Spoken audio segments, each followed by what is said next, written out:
Welcome back to Prepare to Read, where myself, Marcos, and my good friend Jacob guide each other on our first read-throughs of our favorite book series. Currently, we are reading Brandon Sanderson's Way of Kings, where Jacob is a first-time reader, and this week we are diving deep into chapters 33 through 36. But first, thanks to all of our new subscribers, all of the comments and likes we've been receiving. We've also got some new members on our Discord server, so if you want to continue to talk about Way of Kings or fantasy, sci-fi, any of the books you're reading, join so we can hear from you. Yes, big thank you. We hit our subscriber goal that we set out to achieve, or I guess our third one. I don't know what you want to call it, but anyways, we've reached 75 subscribers, so I would say our new goal is 100. Right now, I think we're at 78. But yeah, triple 79. digits, man. 79. So maybe we can get to that triple digits soon. But yes, thank you. Thank you for joining the Discord. And then also wanted to say we are also on podcast platforms now. So everything should be on Spotify and Apple Podcasts, and I think other ones as well. So if you prefer to listen there, go ahead and listen there. Or if you are listening there, welcome. Awesome. So, you ready to jump into this section? Yes, sir. Marcos is feeling sick, so we're going to try to be efficient. He's dying. I'm not dying. He's got the death rattle. Shot. Yeah. So, chapter 33, Semantics. So, on this chapter, we are back with Shallan in Kharbranth. And Shallan is going over her plans to steal Jashnah's Fabrial. She's been reviewing drawings of Jashnah using it. We remember from a previous chapter where the guy that is with Shallan's family that knows how to use this Fabrial was killed. So now she's kind of exploring more, how do I actually use this? She's looking at the airbending scrolls and seeing all of the techniques. And she's also been looking into the book that she saw Jashnah reading. And she found that this was surprisingly a children's book. It was a collection of dark eye fairy tales of Voidbringers. And she's kind of wondering, why would Jashnah be reading a children's book? Especially someone of her stature, her position, reading a children's book, especially for dark eyes, Yeah, so shout out Rosemary on YouTube. I forget what the name is in the Discord, but she asked us a question about this, and she asked why I thought Jashnah was reading, what's it called? Folktales, child folktales from dark-eyed people, I guess. Yeah, common dark eyes, it says. I had it underlined, actually. I've been annotating better now. We talked about that a while ago before you asked the question. And I think this is interesting. I have a little theory on this. Not that I have an exact answer, but I don't know what show I watched, but I watched a show and it educated me that folk tales and folklore usually come from truths in a culture that were then skewed to say a lesson, obviously, usually towards kids, whether it's, hey, don't go into a stranger's house, like in Hansel and Gretel, or La Llorona, in I guess Mexican culture, right? That's Mexican. I don't actually know where that comes from entirely. Yeah, actually, whatever. But so I think Jashnah was reading this because although they may sound weird or like children's stories, they probably, there's some truth in there. Yeah, they came from deep rooted truth in the culture. And I think it's specifically dark eyes because if I can assume that, hey, the social standings that we see in this world were similar in the past, the dark eyes people were probably more prone to the high storm, or the high storm is what they're called, right? Yeah. The high storms, and just not protected. So we've heard that hey, Voidbringers used to come with the storms. So I would imagine all the rich people are probably in a palace somewhere, or well enclosed, where the dark-eyed people weren't. So that's why they have these stories and had to teach their kids to, hey, when the stuff comes around, we need to go back. And I think it's no secret that Jashnah is trying to figure out what's going on. And as far as Voidbringers, she obviously thinks something's going on with it. Um, so that's why I think she's reading these things. And I am a little disappointed. Well, I guess I can't be disappointed in Shallan for brushing it off because she doesn't know Jashnah's intent and what she's looking into yet. She just assigns her stuff to look into. But yeah, I thought that was a very interesting point. And then also, like, I don't believe Sanderson puts anything in here for no reason. So, like, it's definitely going to come up. So how far back do you think these fairy tales go? I would say at least to the time in which we saw Dalinar go back to in that weird vision he had. Mm-hmm. I think they go. That's connected. I don't know if it's connected, but I think it goes back that far because it has to be at least before the last desolation they had because there hasn't been a Voidbringer.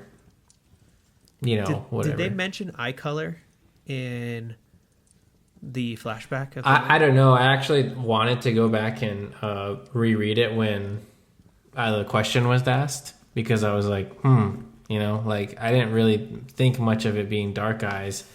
So I'm like, I don't know if that social structure existed back then or if there was like, hey, maybe it was a regional thing. Like dark eye people usually used to live over here and now it's intermingled in a Lethkar or whatever. So I don't know, but I did think that. I did question that. I haven't gone back and looked. I might next time. That's all I have on that, though. Unless you have anything. You got something? No, that's my question. Okay. I want to jump back to something real quick because I think it's important. So when Shallan's looking over the drawings that she had of... Or whatever. She's like kind of analyzing the Soulcaster, right? She brings up this. Yep. It seemed that the Soulcaster was attuned to 3 essences in particular. Vapor, Spark, and Lucentia? Lucentia? I don't know how to pronounce it. But it should be able to create any of the 10 essences. From Zephyr to Talus. And then we learn that Talus is stone and earth.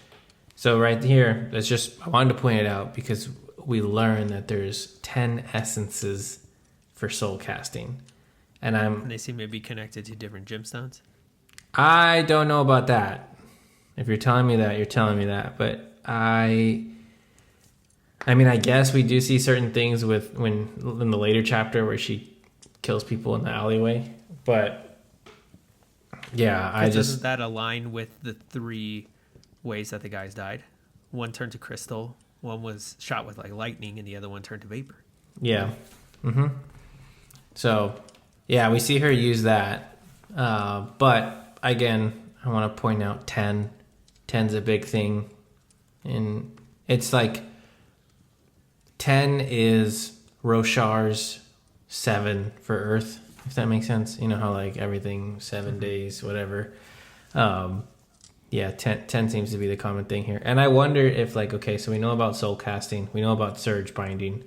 Like, are the 10 essences also in play with surge binding?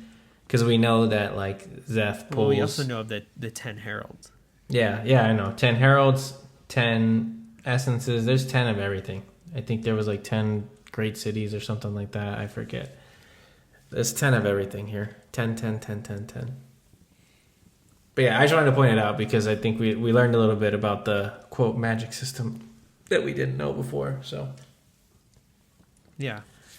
No, good catch. So she's also kind of just looking over the broken fabrial that had belonged to the family, wondering why she's doing this, just kind of the turmoil that she's been stuck in. And at this time, Capsule visits, and Capsule's an ardent. And he walks in with bread and jam, and he says, "Oh, I'm looking for Jashnah." And then Shallan's like, Jashnah hates jam. You're not here for Jashnah, you're here for me. Oh. Yeah, so Capsule's visiting Shallan. Yes. Which is interesting because he's basically like a priest type of a position. I think she points out too that this is kind of like a little improper. But through talking with Capsule, we get a little bit of insight on his character himself and kind of behind the curtains of what being an Arden is, and that he's not entirely what everybody thinks that they're like. Yeah. So from there, priests are never known for being improper, right? That's never been a thing. I do. So it's funny that you brought that up because I wrote in my notes that, like, I don't know if it's just me. I hate this guy. I don't like him at all, dude. He just comes off so predatory. Not as in, like, not that way, but, you know, like, he wants something out of Shallan, you know, and I think he's going to say whatever he needs to say to get that reaction out of her, to get her to do what he wants to do. Well, Jashnah thinks that he's after her Fabrial. Yeah. Well, I feel like that's just like a fact at this point. Like, we saw the king even kind of question it. Like, they say she shouldn't have it. But also too, like, he just blatantly, like, assumes, like, oh, I'm just, you know, like, he's just that guy that's like, oh, I'm worried for you, Shallan. Like, you know, like, she's a heretic, and I just wanted to make sure you're okay. And then, like, you know, he assumes that, like, manipulative. Yeah, 100%. And then he assumes that Jashnah is, like, ashamed that she doesn't believe in their religion. And then Shallan's like, no, I just think she's just courteous. Like, she's just not bringing it up, you know? So, I don't know. I don't like this guy. I think he's up to no good. And I like Shallan, and he needs to stay away from her.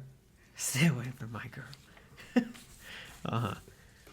Well, besides being a creep and bringing her jam, he also just brings up that he's trying to prove to Jashnah the existence of the Almighty. And to do this, he has a plate that he kind of plays different tones over, and the vibrations rearrange the sand into different layouts of several of the most ancient, important cities, which I'm pretty sure they fall into those 10 that you mentioned earlier.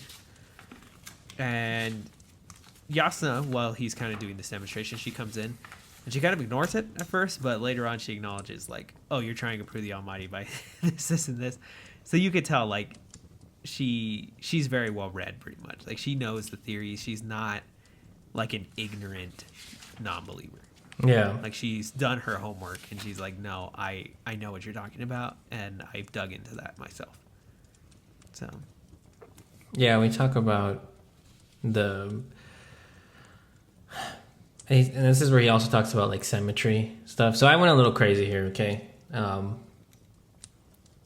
One, I have a theory on why he was able to find these patterns.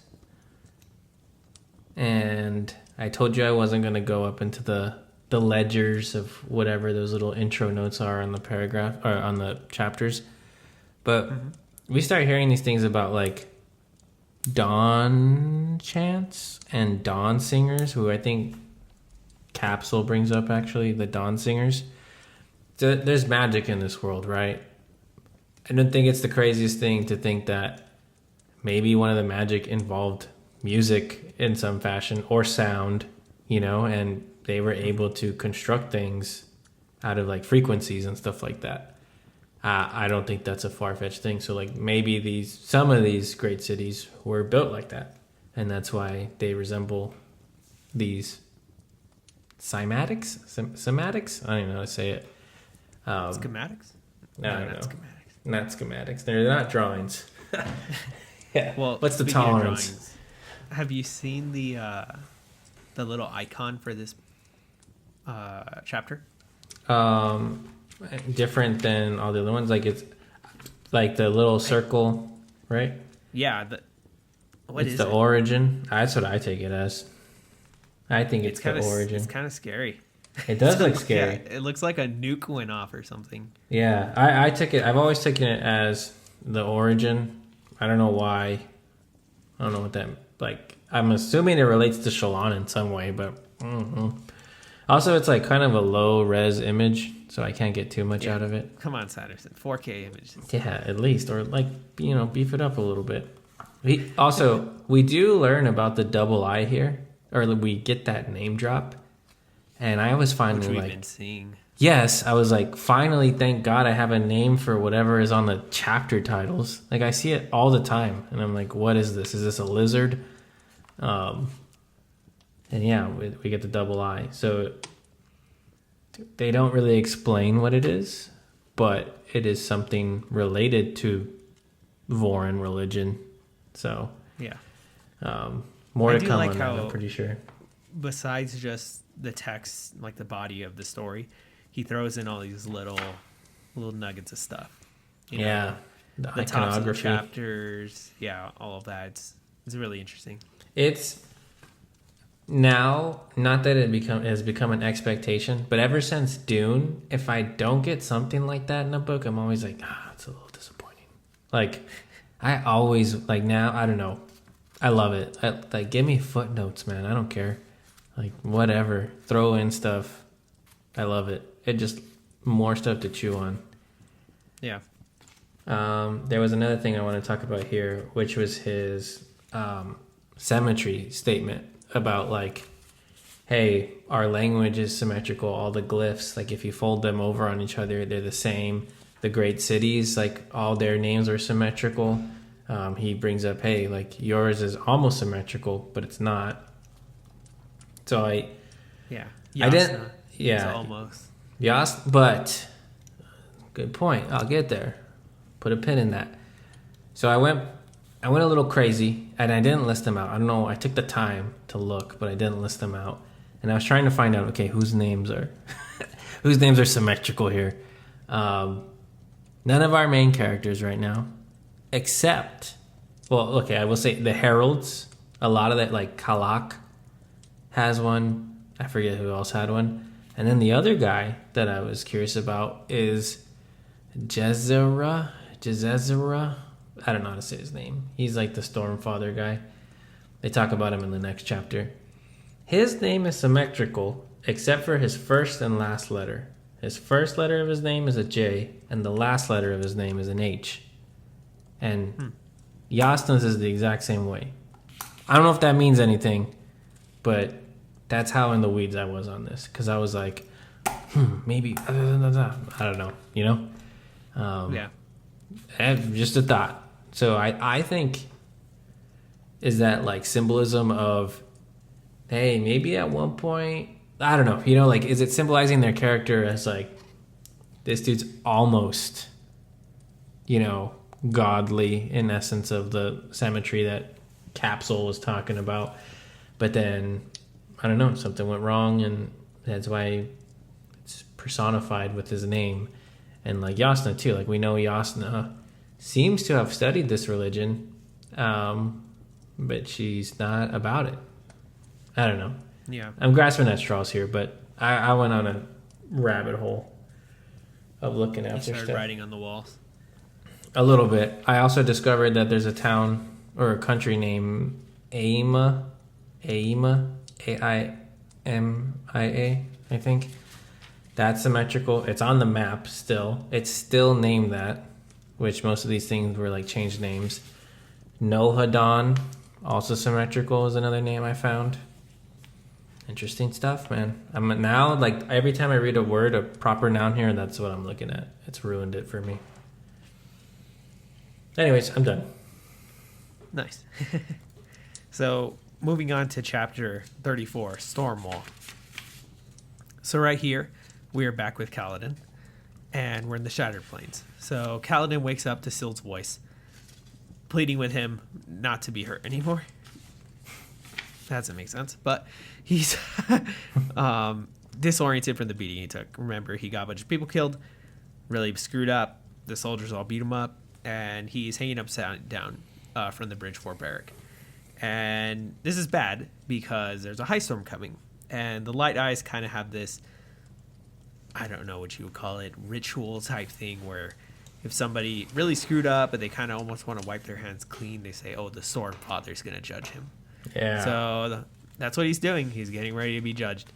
And Syl tells Kaladin kind of what happened while he's been unconscious. And pretty much Sadeas blames Lamoral for the battle's catastrophic failure, and he killed him. I believe he beheaded him. Yeah, on the spot. Yeah, which is pretty wild to just be like, he probably didn't even hear him out. He probably just chopped his head off. Yeah. And then Gaz has remained in the position that he was in. So Sadeas says that the Stormfather is going to judge whether Kaladin is worthy to live or to die in the High Storm. And Kaladin kind of has this moment where he tells the Bridgeman, like, after the storm come out, and you will see me open my eyes and see that I survived. And at that point, they give him a sky mark, which is kind of like apparently, I don't know what you call it, but in their culture, they see it as like, oh, if you're stuck in a high storm and you carry a sky mark, it's some type of luck.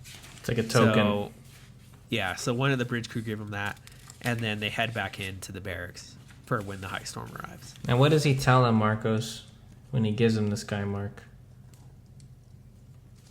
I don't remember. I don't got that right here. He tells him that it's so that you have a light by which to see. Oh. Carry a spear with you into the storm, and least you'll have light by which to see. I do want to talk about something here because I think it's cool. They fucked up. Sadeas fucked up. Because now we know what happens, right? I don't think anybody thought... Making a martyr. Yeah, dude, like, not even a martyr. Like, he has made this man a god now. Like, yep. You know? That's... Look at Rock's reaction. Yeah, I mean, yeah, he's like... what are they going to do now? Like, they think that they had a rebellion, or like, not that they had a rebellion, but like that they talked about the initiative, right? And now you sent this guy out to die, and he lived through what nobody ever lived before. Like, now the dude's just a walking legend. Yeah, Muad'Dib, Usul. But I don't know. I thought that was cool. A Dune reference there. For those of you that haven't read Dune, they're like, whoa. What language are they speaking? Yeah, it's Arakin. No, like, I don't know. I thought that little part was awesome where he was like, "Hey, it's the ultimate gamble. It's like a win-win. Like, who cares? If I don't come out, I'm dead. Like, I don't care. But if they come out and I'm alive, like, that's it, man. It's game over." And he says some stuff that, Sanderson put some work in for this part to like mean what it does. Like, he even talks about just the feeling of them walking out and seeing him dead and being like, well, like, we tried. Yeah. Like how it would really, I don't know, just them having to move on past that because Kaladin's become their hope. And I really like what Rock tells him, where he's like, even if you die, we're going to live. Like, we're going to continue what you taught us. Yeah. To laugh, to cook, to train. So, yeah, I mean, even if Kaladin did die, it's like, wow, he really had an impact on this bridge crew. So. Definitely. I don't know. It's a nice punctuation to, I think, the story that he had been building for Kaladin. And now I'm like, well, do your summary of this next chapter, and then they tie in really closely. So, chapter 35, a light by which to see. So, we're with Kaladin, who's getting slammed around like a kite in the high storm. Mm-hmm. And Syl is there, and she's kind of scared for him because she's like, goodness gracious. And she's kind of telling him, like, Kaladin, grab here, hold on here. Yeah. Just so that way he can live. And this, I don't know why, this is one of the main images that stayed in my head of this book. Is just Kaladin flapping in the wind. I don't know why. You know what I couldn't get over? It's like he's on top of the Bridge 4 house, right? So like they just heard like boom, boom, boom. Just like the entire time. Just him flapping up against the roof. Could you just imagine? It's also sad because you're like in there kind of thinking, man, I really hope this guy makes it. You're just hearing him slamming against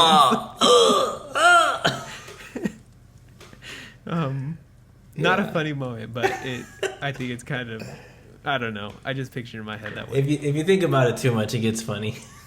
Yeah. And Kaladin's even like, shoot, I'm not gonna survive this. Like, I'm done, man. Yeah. And abruptly, the storm stops. And Kaladin, he's like, shoot, that's it. I must be dead. And in that silence, he sees a face appear before him. It's a face that was dark and faintly outlined by the even darker sky behind it. He said it looks almost inhuman and seems to be smiling at him. Yeah. And you want the me to face read the line? fades. Go for it. Do it. A face of blackness, yet faintly traced in the dark. It was wide, the breadth of a massive thunderhead, and extended far to either side. Yet it was somehow still visible to Kaladin, inhuman, smiling. Interesting stuff, man. Yep.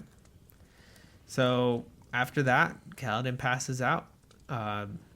And then when the high storm stops, Rock is the first one out. Rock and Tef, kind of his two main dudes. And do you remember what Rock says when he sees Kaladin? Can you read that for me? Umalakaki Gamamura Nama Awa. Is that word from word?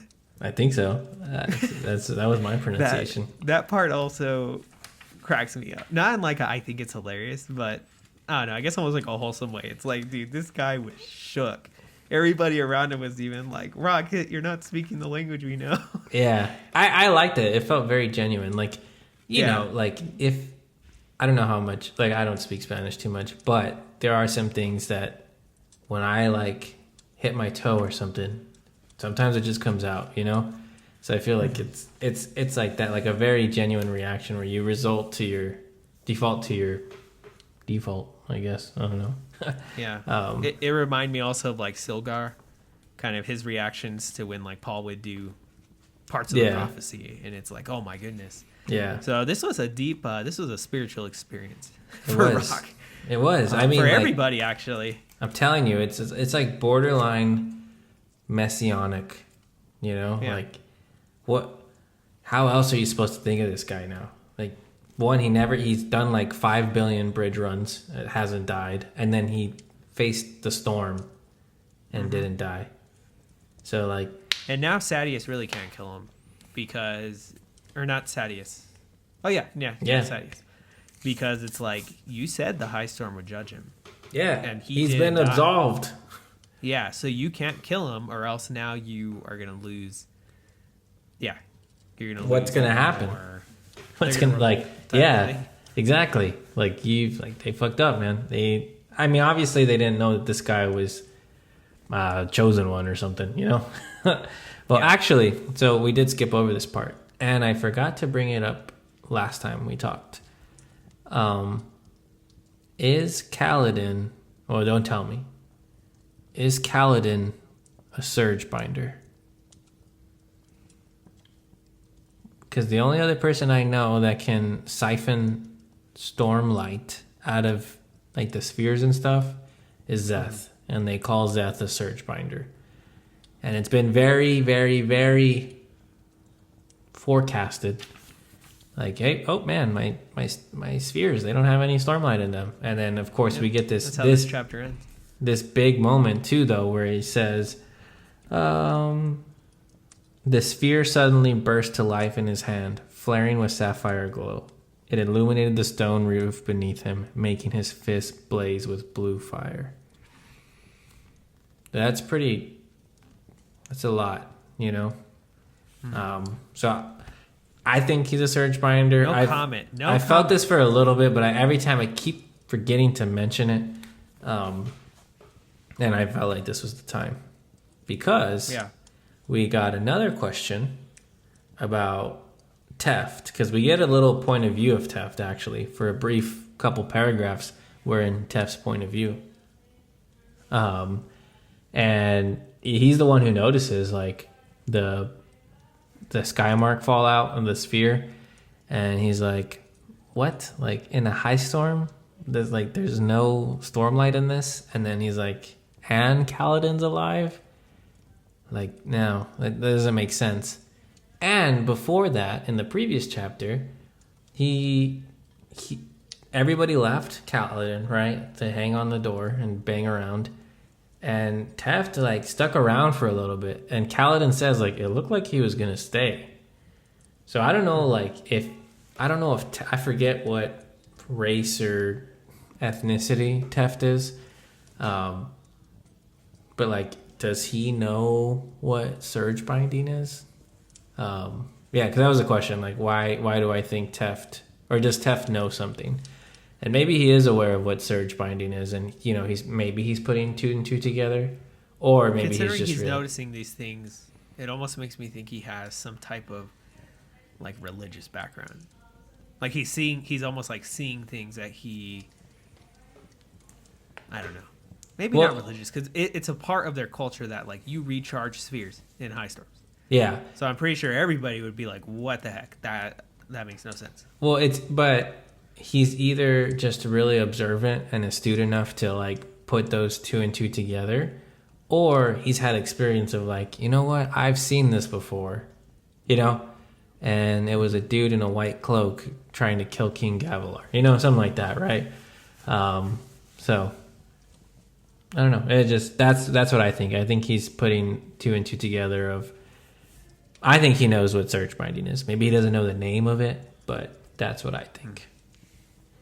Yeah, and yes, I think Kaladin's a surge binder. Okay.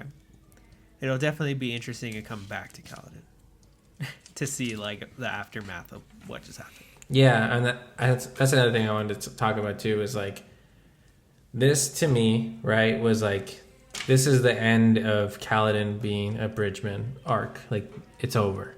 Like he literally, quote, died in a way now. So it's like I'm expecting new beginnings. Kaladin the White. There you go. Yep. Kaladin the White. Kaladin Reborn. Nice. Well, chapter 36, the lesson. We are back with Shallan. So Shallan is attending Jashnah during her daily bath, and we remember this was brought up a little bit earlier in an earlier chapter where Shallan says like, once I am tending her for her baths, like I have her trust. And so this is kind of like, okay, Jashnah obviously trusts Shallan very deeply. And the two are discussing Gavilar and the Parshendi again. And they're pretty much just thinking about the treaty and how it falls into this assassination. Like, why would it happen? What would have caused it? And I'm going to be a little careful here, Jacob. If you want to bring up stuff around this, you can. But I just don't want to drop anything that... Yeah, please don't. It's not yet said.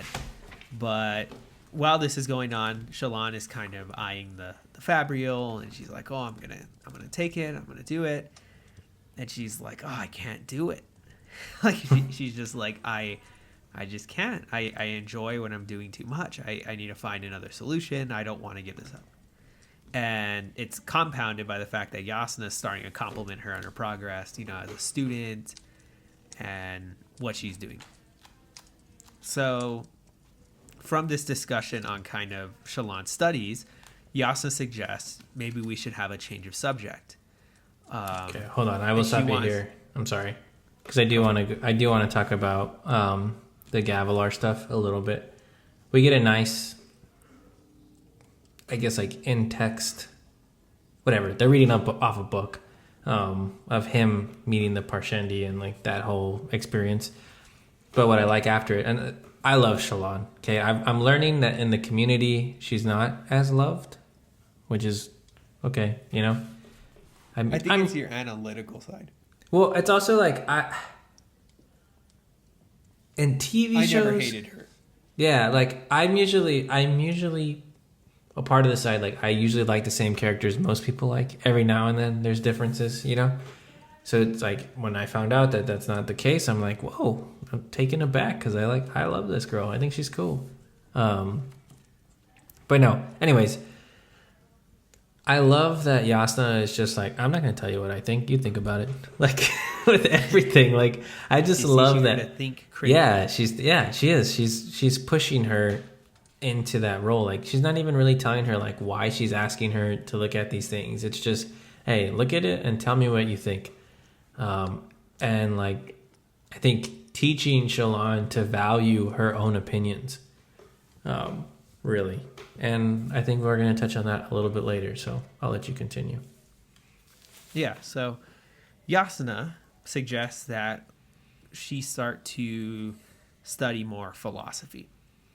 And Jashnah kind of wants to illustrate the merits of studying philosophy by taking Shallan out on a walk. And during this walk, she picks a dangerous part of town where they kind of put themselves in a place to be attacked.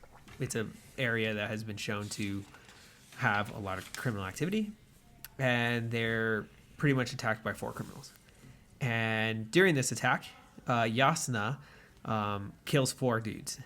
All the 4 guys that are coming at him, Jashnah kills them all. And totally throws Shallan off. Shallan's furious about it. She is like, what the heck is going on? This is not okay. And yeah, like you said, Jasnah's kind of like, well, maybe it was, maybe it wasn't. Think about it. And while she's struggling with this, she kind of just finally steals a fabrial. And she exchanges it with the family's broken one. Well, let me ask you something. What do you think Jasnah's lesson in philosophy was to Shallan? What do I think her lesson was? Oof. Yeah, because it's called the lesson. That's the big question, right? Yeah. Man, I should have thought about this ahead of time. It's I feel okay. like this could be a real deep answer. Give your answer, then I'll think. Well, I think it's multifaceted. All right, I think she's teaching her 2 things. Like, one, we get the line that she tells her. This is Jashnah telling Shallan, "You're at an interesting place in your life, Shallan. You are old enough to wonder, to ask, to reject what is presented to you simply because it was presented to you. But you also cling to the idealism of youth. You feel there must be some single, all-defining truth. And you think that once you find it, all that once confused you will suddenly make sense." So, I don't think she went out and killed these people just to confuse Shallan, right? I think Jasnah's very upfront about, like, no, I wanted to do this. Like, I didn't Well, think she that says, this was... I kind of needed to do it Yeah. for the king. The Like, king. I'm helping him. I also think she enjoyed it. I think she enjoyed it. I think we're kind of shown, like, hey, Jasnah's not necessarily the most, I don't know, morally just character ever. So, like, she's a little flawed. I don't think killing rapists is too flawed, in my opinion, you know? I don't think that's that crazy of a thing. But whatever, she put herself in a situation, which Shallan was talking about. And anyways, I think part of it was like, hey, Shallan, you're going to feel conflicted about this. And like she's talking about, you want this one all-defining truth of, hey, this was either a good action or it was a bad action. And like in reality, it can be both, right? Like it can be good that these people are off the street and also bad that these people were killed in the way they were killed. Like, do I feel that way? Not necessarily, you know, but yeah, like that's the facts, or not the facts, but that can be a justified argument. And like Shallan needs to accept that. Like, I think it's kind of foreshadowing. She's trying to show her like that there's grayness in the world, that not everything is good or bad. Well, I think it's foreshadowing of like eventually Shallan's going to have to make a choice somewhere. And I think this is part of the lesson too of like, are you going to do bad, quote, what you find bad things in order to serve like either a greater purpose or a different type of good? You know, is Shallan going to be willing to do that? And I think that's where she's talking to her about like, hey, philosophy is the present. Like you're going to be forced to make these decisions, which is, quote, a philosophical decision, I guess is what she's like. I guess the way I could say it is like, hey, does hurting some people but helping others justify your action? Yeah, it's the whole, do you save the one or the many? Yeah, and she's not really saving anybody here. Like, again, these people are like, it's not too morally ambiguous of a situation, in my opinion, where it's like these people were killing and raping and robbing people. So, like, it's not like they were just walking. Does it make it gray because you're going out and seeking it? Yeah, which I think is the most, like, you know, ooh, like, yeah, that is a little weird. But, like, at the end of the day, like, Jashnah says, like, that's how vigilantes are made. Yeah, but like, Jashnah says, like, does that justify their actions towards us? If I came here on purpose, like, should I not be able to walk around here? And it's like, yeah, I don't know. But that's my opinion, is that she's showing her, like, hey, if you have big goals, at one point, like, you're probably going to have to hurt some people, and are you okay with doing that? You know, or like, are you going to be so struck down by idealism and like a perfect world that you're not? Yeah. That was my takeaway. She kind of brings it up a bit of like, okay, I killed these 4 guys, but if I didn't, how many people would they have gotten on to kill? Yeah. And so honestly, do you think, oh, go for it.